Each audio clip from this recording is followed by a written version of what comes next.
4864번님이 이당금 대표님의 이 방송 애청하려고 일주일 기다렸다고 반갑고 오늘 하루도 파이팅입니다 라고 문자 보내주셨습니다.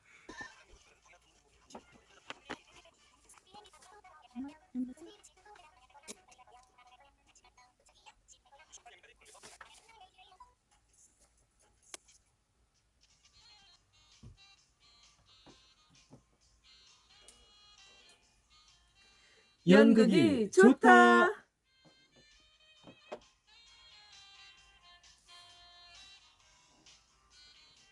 관객과 배우가 호흡하는 연극의 매력 속으로 빠져보겠습니다. 극단 푸른 연극마을 이당금 대표와 함께 한편의 연극에 담긴 인생을 이야기해봅니다.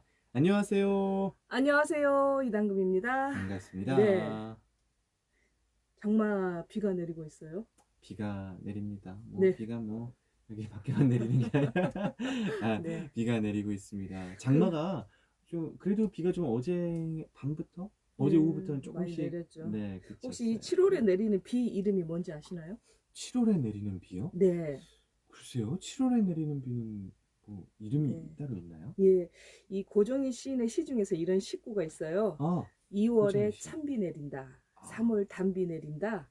4월 꽃비, 5월 큰비, 6월에 내리는 비는 장마비, 7월에 내리는 비는 작달비, 네. 8월 비는 장대비, 9월 소낙비, 10월 늦비, 동짓달, 겨울비, 섣달, 눈비라는 이 19절이 있는데요. 이렇게 비마다의 그 이름을 붙였더라고요. 고정희 시인께서. 네. 우리 고정희 시인이 우리 지역 그 해남 출신이시잖아요. 그럼요.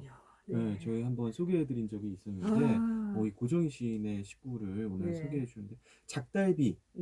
얼른 찾아보니까 이 장대처럼 굵고 아주 거세게 쫙쫙 내리는 비를 얘기하네요. 7월 이제 장마 비니까 아무래도 어제 그 빗발이 굉장히 굵으면서 소리도 굉장히 컸었죠. 바람도 많이 불고요. 이런 이 시의 시작이 사실은 영정위에 후두두둑 쏟아진 눈물, 불이 되고 칼이 된 눈물은 어머니 태아 주신 하늘로 올라가 궁핍한 목숨들 잠든 밤이면 사무치는 이 강산 황토 흙 적시듯 이라고 시작을 합니다.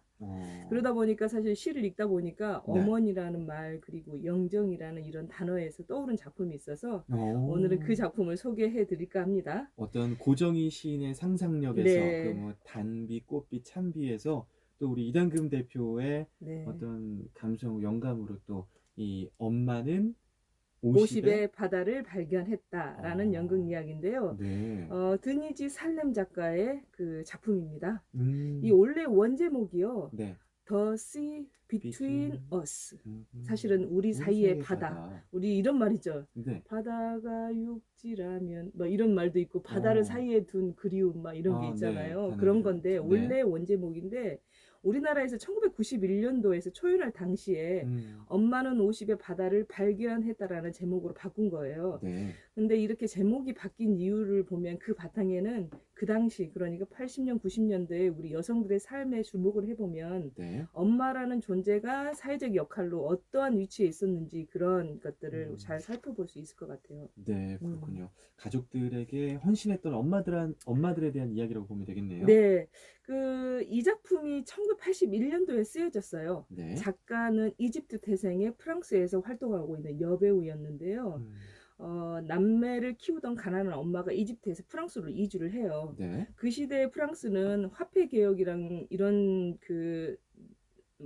사회적으로 혼란한 시기였는데 남편을 여의고 남매를 위해서 헌신적으로 살아온 엄마의 삶이 오직 자식들한테만 달려 있는 거죠. 딸은 그런 엄마의 삶이 싫었고 또 엄마에게서 독립을 꿈꾸면서 자유로운 삶을 희망하는데 엄마는 그걸 놔두지 않잖아요. 결국 한바탕 큰 싸움을 하고 나서 딸은 엄마를 떠나게 되고 자신이 꿈꾸는 작가가 되는데 지금 들어볼 장면은 딸에게 끊임없이 잔소리를 하고 그런 엄마에게서 벗어나려고 하는 딸의 갈등 이게 고조되는 한 장면을 들어보고 이야기 계속 나누도록 하겠습니다. 네, 함께 들어보시죠.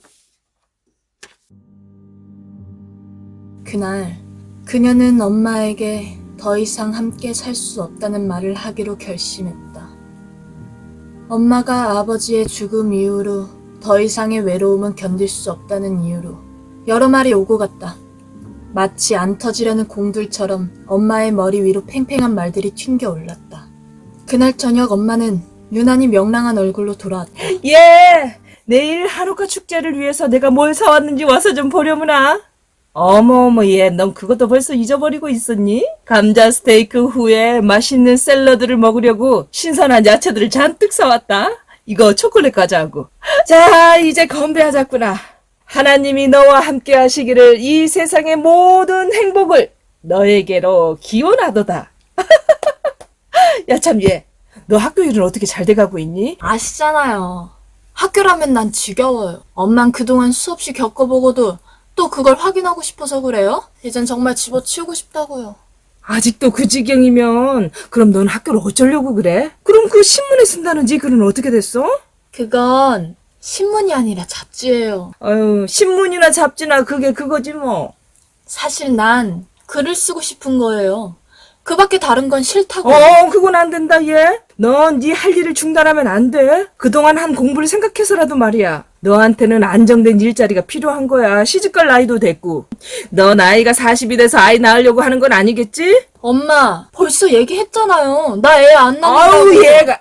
너 그따위 생각하면 너 이 다음에 가서 후회할 거야. 나이 너무 들 때까지 기다리면 안 된다고. 도대체 너 왜 아무것도 안 먹는 거니? 치즈를 좀 줄까? 아니면 비스킷을 좀 더 먹을래? 제발 좀 가만히 계세요. 왜 자꾸 먹으라고 독촉이세요? 나 담배 한 대만 피우고요. 너 그놈의 못된 버릇. 너 세르주한테서 배운 거지. 난 그 녀석 못마땅해. 너 그 녀석 알기 전에는 담배 같은 거 안 피웠잖니? 엄마, 저 방을 구했어요. 나 집을 나갈까 하고요. 왜냐하면 내가 무슨 소리를 하건 난 놀라지 않겠다. 넌 자기만 아는 애니까. 엄마, 맨날 그 똑같은 소리만 되뇌지 마시고 이해를 좀 해보려고 하세요. 이해라니 도대체 뭘 이해하라는 거야? 넌 집에 있는 게 편치 않다 이거지? 아니면 너 그 녀석 만나고 싶은 대로 만나지 못해서?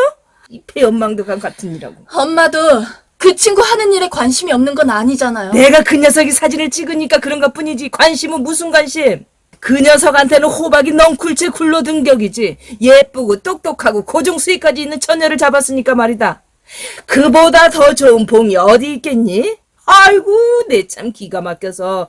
얘 웃기지 마라. 그러면서도 그 녀석 너한테 결혼하자는 소리 한 번 안 했지 않니? 결혼은 내가 안 하려는 거예요. 그래서 이렇게 떠나겠다는 거야?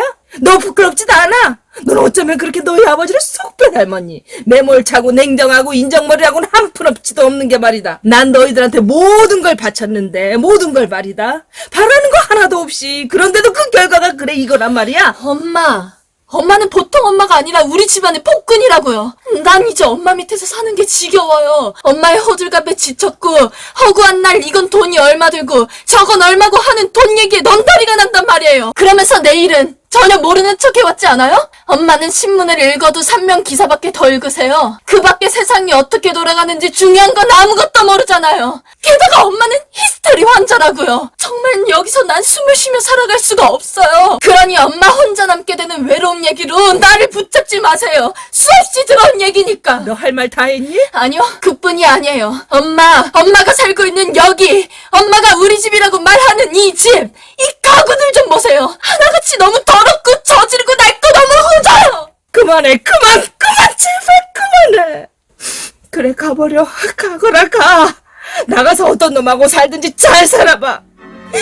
어서 나가. 그래, 너도 이 다음에 더도 덜도 말고 네가 꼭 나한테 하듯이 못되게 굴거나 아니면 너보다 더 애미한테 못되게 대드는 딸을 또 봐야 그때는 날 이해하게 될 거야. 하지만 그때 너무 늦었을걸? 나는 무덤 속에 들어가 있을 테니까 그때 가서야 내 말이 생각나고 내가 어떻게 살았는지 되돌아보고 애미 생각을 진작에 했더라면 하고 후회하겠지만 그때는 난 너희들한테서 멀리 떨어져 땅속에서 편안히 잠들어 있을 거야.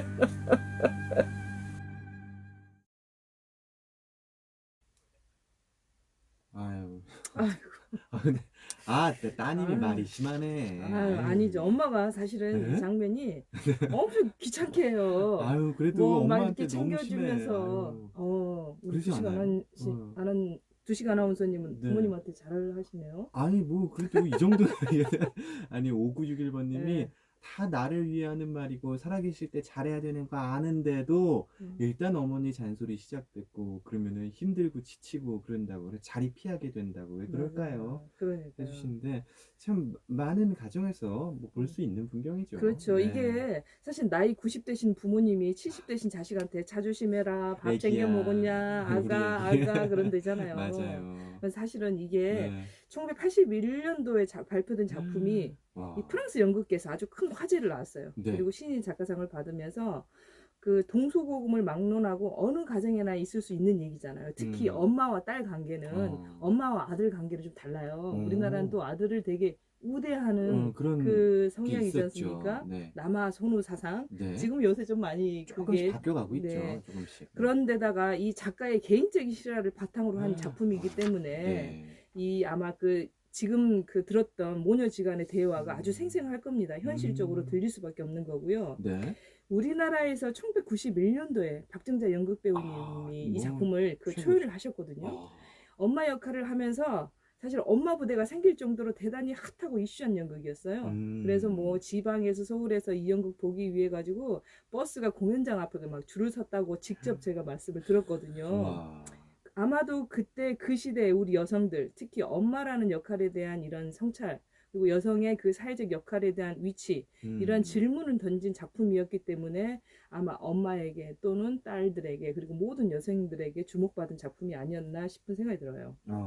참 뭐 너 잘 되라고 잘 살라고 하는 말인데 자식 입장에서는 좀 받아들이기 힘든 부분도 있겠죠. 이게 있어요. 딸은 늘상 엄마를 닮기 마련이죠 라는 제가 그 2000년도 초반에 했던 작품 중에 한 대사인데 이 딸들하고 엄마의 관계는 굉장히 그 특별한 관계인 것 같아요. 뭐 잘 되라고 하지만 결국에는 엄마들이 이 대사 중에 그러지 않습니까? 너도 시집 가서 너 같은 딸 만나서 나한테 하듯이 한번 해봐라. 그럼 이 엄마 마음 알 거다. 하지만 그때는 죽어버리고 없다. 돌아갔을 거다. 네. 이 딸은 작가가 되고 싶지만 엄마는 결혼해가지고 그냥 평범한 가정을 이루면서 살아가기를 바라죠. 그래서 엄마가 그렇게 안쓰러워서 어떻게든 엄마하고 있어 보려고 하지만 하는 것마다 이거 해라 저렇게 해서는 안 된다 이것은 해라 이 남자는 안 좋고 저 남자는 이렇게 사사건건 모든 일에 간섭을 한다면 사실은 같이 살기 힘들지 않을까요? 그렇죠. 힘들죠. 네. 결국엔 이렇게 마음속에 묻어두었던 얘기까지 모조리 다 꺼내면서 서로가 상처를 받게 돼요.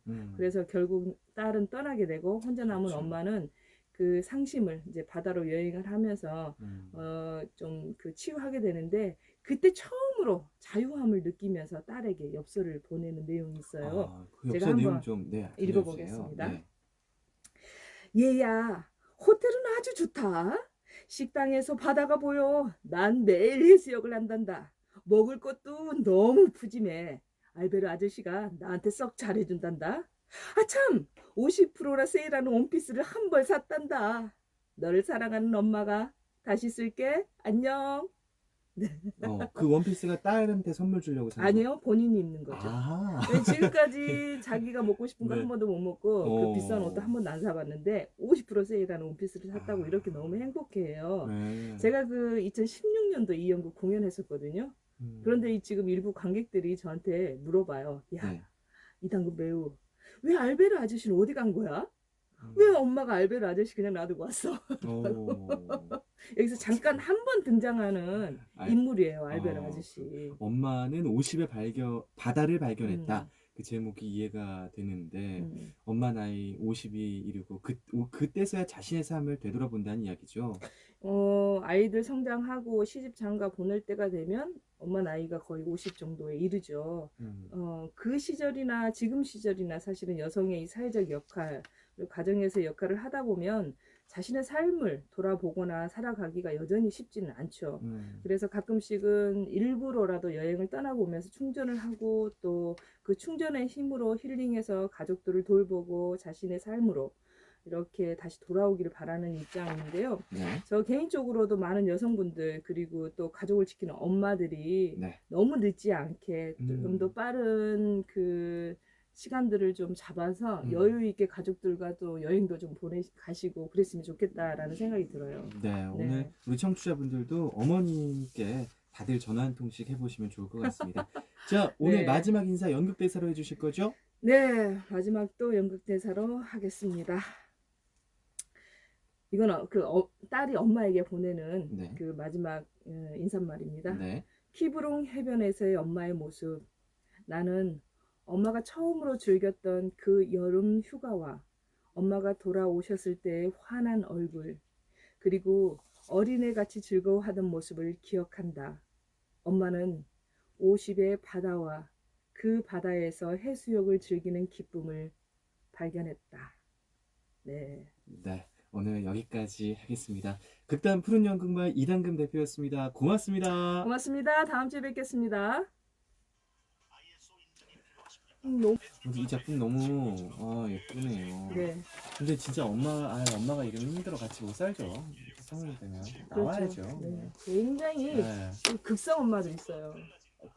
이 극성 엄마. 상처 주고 이제 내 인생이 힘들었다.